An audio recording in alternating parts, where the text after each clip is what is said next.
pasteur que j'ai des maris et des femmes de nuit. C'est le résultat de tes activités. J'ai vu des gens penser qu'ils vont épouser des pasteurs. Et la nuit, ils vont rêver qu'ils ils sont en mariage avec des pasteurs.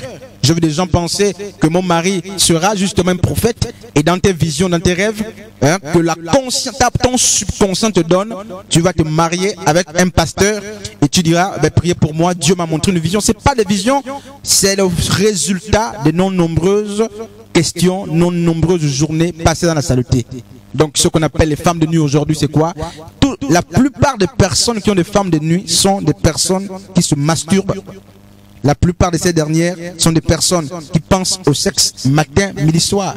C'est vrai qu'il y a des cas exceptionnels, mais la plupart du temps, ces jeunes filles, c'est des personnes qui sont en train de rêver le mariage, en train de rêver l'homme, tout ça. Et la nuit, le subconscient te répond et tu pars fatiguer le pasteur la journée. Puisqu'il n'a pas de révélation, il va commencer à prier pour toi et disant que tu as une femme de nuit et il se fatigue. Ce n'est pas des femmes de nuit. Et pour nous qui sommes en Christ, mais nous sommes cachés dans la main de Christ. Nous sommes cachés et nous sommes éloignés de ces choses-là. Nous sommes, si la parole, la vérité nous a affranchis, nous sommes réellement libres en Christ. Parler des femmes de nuit, des hommes de nuit, tout ça, c'est des choses que je n'ai plus jamais eues depuis que je suis en Christ. Ok, mais qu'en est-il alors des délivrances que l'on observe souvent, où on délivre quelqu'un et l'esprit parle que je suis sa femme de nuit? C'est des délivrances où on voit que l'esprit dit par exemple que à lever son tissage parce que je suis dans le tissage. Qu'en est-il? C'est du cinéma? Bien c'est quoi? Non, pas forcément le cinéma. Il y a des cas isolés qui existent. Et donc le tissage ou la perruque est fabriqué justement avec certaines matières, et avec le pétrole et tout ça, le caoutchouc pour d'autres cheveux, c'est les cheveux qu'on prend ailleurs, tout ça. C'est des cheveux qui peuvent être, n'est-ce pas, qui peuvent être chargés, comme les chaînettes, les pasteurs qui achètent les chaînettes justement qui sont chargées aujourd'hui. C'est possible. Alors, si la sœur, n'est-ce pas, a eu la mauvaise chance justement de tomber sur un tissage ensorcelé, qui est imbibé de puissances occultes, et que l'esprit se serait glissé là pour séduire la sœur, il ne faut pas que cette sœur ait la prétention que c'est le cas de tous ceux qui portent les tissages. Ça, c'est des cas exceptionnels. Et Maman Astrid, la Bible est claire. Si nous sommes en Christ, il faut veiller. Il faut que les portes soient fermées, on doit veiller. Ce n'est pas parce qu'on est en Christ que c'est fini. Si Maman Astrid est convertie ou pas, tu ouvres une porte, Satan se loge. Et donc ces sœurs qui sont converties, n'est-ce pas, ou qui ont accepté le Seigneur, doivent d'abord se convertir, parce que se convertir, c'est la transformation, et c'était tout un processus. Jésus a dit à Pierre, quand tu seras converti, affermi également, n'est-ce pas, tes frères, alors que Pierre est apôtre. Pierre est apôtre. Et donc Jésus nous fait comprendre justement qu'il n'était pas converti. Et regardez, lorsque Christ va annoncer sa mort à Pierre, Pierre va dire, non, non, non, non, tu ne pars pas mourir. Mais il était possédé d'un démon. Un démon venait de rentrer à Pierre, dans Pierre, à cause de la mauvaise pensée qu'il avait, qui consistait à rester, parce que Pierre voulait s'opposer, n'est-ce pas, à la mort du maître, alors que Christ est venu pour mourir, et il va s'attacher, et Satan a glissé, et Christ va dire, arrière de moi Satan. Alors ce n'est pas pour autant que Pierre était devenu désormais un temple de Satan, mais Satan avait glissé parce que Pierre a ouvert une porte, il voulait s'opposer justement à la volonté du Seigneur, a dit jusqu'à dire que je mourrai avec toi, je fais ceci avec toi, ne pars pas mourir, tout ça. Et Jésus va dire à Pierre, arrière de moi, Satan. Et il a même dit à Pierre plus loin que Satan te réclame, justement, mais j'ai prié pour toi. Voilà, donc c'est pas forcément du cinéma, ces sœurs qui tombent et dans qui Satan s'exprime, mais la plupart ce sont des personnes qui ont ouvert des portes. Voilà, des personnes qui sont venues au Seigneur, qui ont pensé que c'est suffisant et qui le plus souvent répartent les vomissures. Et c'est normal. Et regardez Hébreu, n'est-ce pas? On va voir un texte et qu'est-ce que la Bible dit là-bas? J'ai un texte, n'est-ce pas? Et Hébreu, Maman Astrid. Paul dit, l'auteur justement dit quoi? Il est impossible pour ceux qui ont goûté les choses célestes, n'est-ce pas? Et après avoir goûté donc les choses célestes, il est impossible pour ces derniers, n'est-ce pas, de revenir au Seigneur, car il n'y a plus de pardon de péché pour eux. Il n'y a plus de pardon de péché pour ces derniers. Donc des personnes qui pêchent volontairement, qui, n'est-ce pas, qui sont imbibées de la malchance, plutôt de la sorcellerie, de la volonté de toujours pécher, et qui après reviennent au Seigneur. Ce qui est naturel, c'est que Satan profite de l'occasion et il vient loger. Donc papa Frédéric, tel que tu es, si tu ouvres une porte, naturellement Satan viendra. Donc c'est pas pour rien qu'on doit veiller en tant que chrétien. On doit veiller pour ne pas succomber.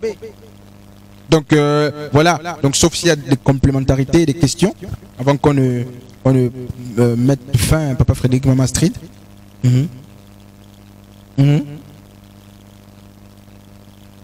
Donc nous sommes, donc je disais, Hébreux chapitre 10, à partir du verset 26, ce qui dit là-bas, car si nous péchons volontairement, après avoir reçu la connaissance de la vérité, il ne reste plus de sacrifice pour les péchés.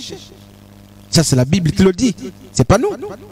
Donc que Dieu nous aide. Donc papa Frédéric, maman Astrid, Josabel, peut-être qu'on va finir, je sais pas, sur les dernières questions.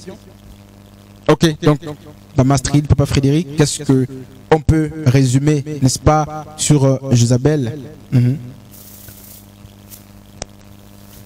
Oui, merci homme de Dieu. Nous allons dire tout simplement que Jézabel, c'est un esprit redoutable. Et que nous demandons aux frères et sœurs d'être vigilants. Parce que c'est un esprit, lorsque cet esprit t'habite, tu dégames, tu perds tes facultés. Et si tu n'es pas fort mentalement, eh ben, tu peux t'égarer.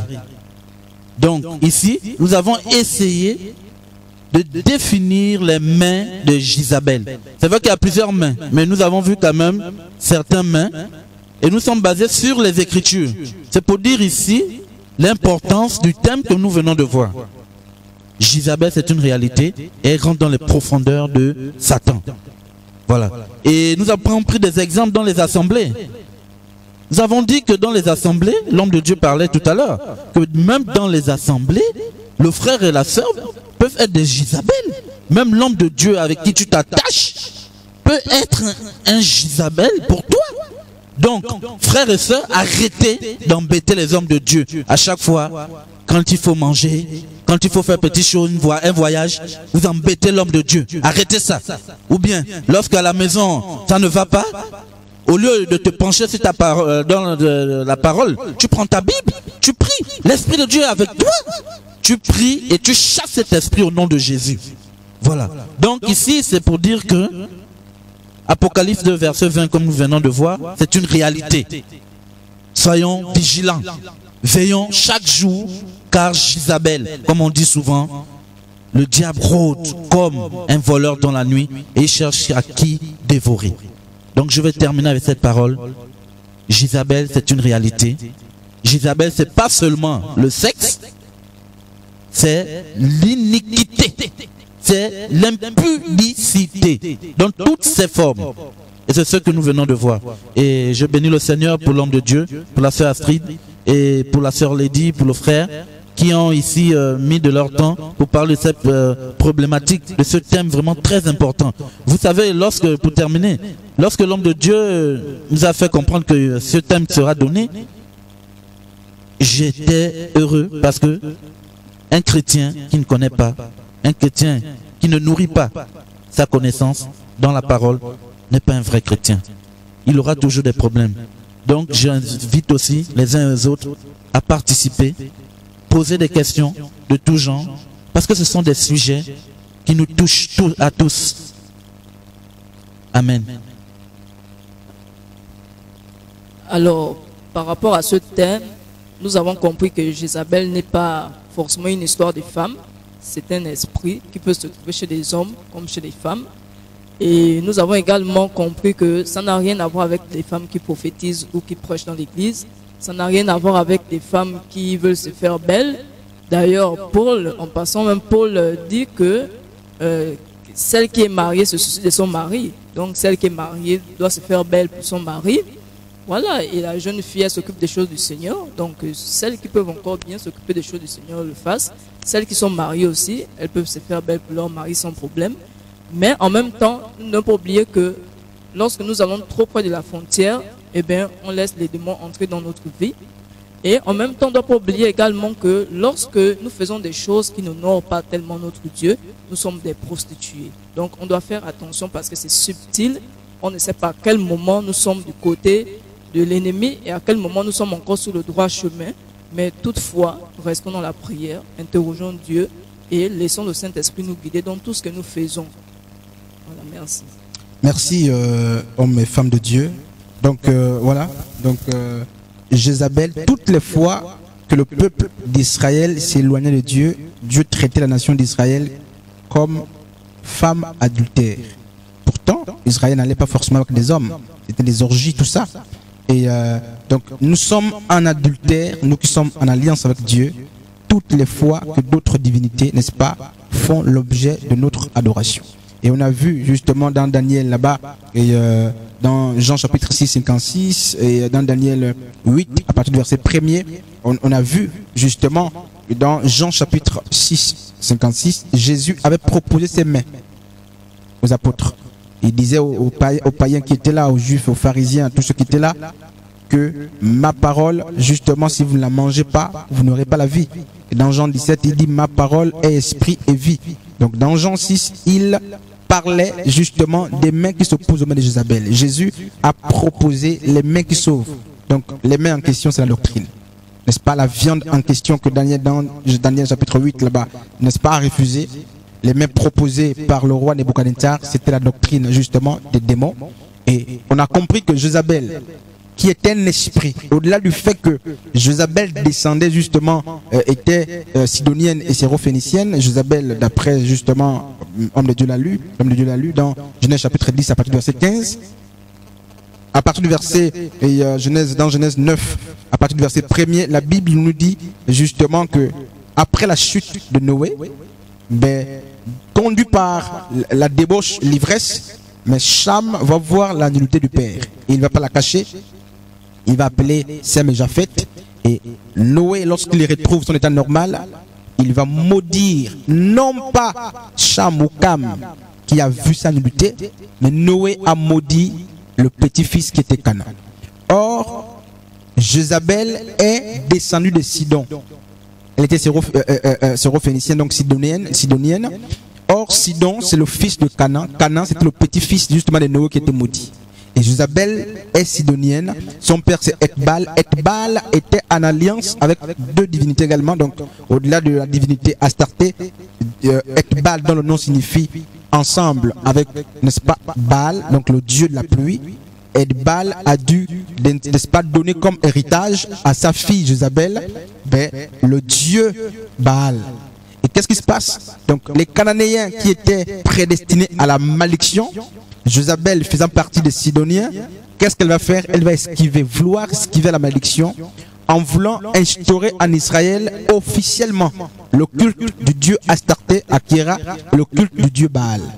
Et puisqu'elle n'a pas la possibilité, le péché ne vient que par alliance, l'esprit ne vient que par alliance, elle va séduire l'homme de Dieu, donc qui était un roi, Akab, n'est-ce pas, qui était roi donc en Israël, dont la capitale était la Samarie après le schisme du royaume davidique. Et Akab va faire rentrer officiellement le culte du dieu Baal. Il va même dresser les autels. Parce que sa femme, Jézabel, priait ses dieux. Et le même dieu Baal avait été adoré par Salomon lorsqu'il a épousé les femmes étrangères. Et Salomon va commencer à dresser les autels pour le dieu Baal. Et qu'est-ce qui se passe? L'histoire nous fait comprendre justement que Jézabel, homme et femme de Dieu, travaille pour faire la promotion des faux prophètes. Elle travaille avec deux manières très connues. Soit c'est la table, soit c'est le lit. Et dans Jean 10, 1 Corinthiens 10, la Bible, Paul dira, vous ne pouvez pas manger et à la table de Dieu et à la table des démons. Jézabel nous invite à la table, à sa table, en nous conduisant, n'est-ce pas, dans l'impudicité de tout genre. Et le péché de Jézabel est très subtil. Jézabel, c'est pas forcément le sexe.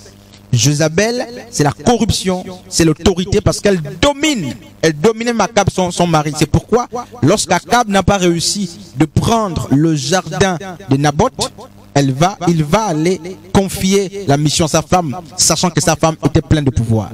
Et Élie, homme de Dieu, Dieu l'a suscité, un prophète pour confondre notre prophète. Élie a tué, renversé les autels de Baal, n'est-ce pas, et d'Astarté. Mais le même Élie a fui devant une femme. Une seule femme, Élie a fui, il a laissé cacher. Et c'est même la poursuite, n'est-ce pas, d'Élie. Donc c'est Jézabel qui va mettre même fin au ministère d'Élie. Il a laissé cacher, il a fui. Et à cause de Jézabel, Élie va devoir consacrer Élisée, quelqu'un d'autre, à sa place. Donc Jézabel aujourd'hui travaille avec l'esprit d'Hérodias, l'esprit de Nicolaïte, l'esprit de Balaam. L'esprit de Nicolaïte, c'est l'esprit qui contrôle le peuple. Et beaucoup de pasteurs contrôlent le peuple. Vous ne pouvez pas écouter notre prédicateur, vous ne pouvez pas voir ailleurs, vous ne pouvez pas suivre quelqu'un d'autre, vous ne pouvez pas suivre notre message. Tout est contrôlé par le pasteur, ils sont animés par l'esprit nicolaïte. Le même esprit vous garde pour vous donner les mains de Jézabel, et le même esprit travaille également avec l'esprit d'Hérodias, comme je disais, qui réclame la tête des vrais prophètes, comme la tête de Jean-Baptiste. C'est le même esprit qui travaillait avec Balaam, qui voulait maudire le peuple de Dieu, lui qui était homme de Dieu, prophète, qui voulait maudire le peuple de Dieu parce qu'il voulait les honneurs de Barak. Que Dieu nous bénisse. Donc Jézabel ne peut pas être confondue avec les sœurs qui se parfument. C'est très léger. Et qu'est-ce qui se passe? Si on arrête le débat à ce niveau, mais nous faisons de Dieu lui-même Jézabel, parce que Christ était le plus beau parmi 10 000 disent les Écritures. Donc Jézabel aujourd'hui peut séduire soit une femme, soit un homme.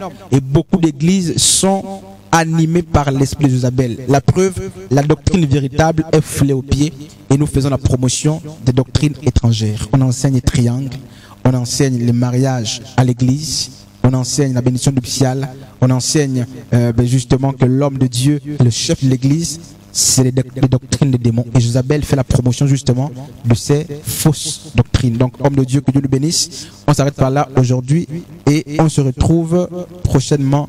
Que Dieu nous bénisse sur les dits. Merci.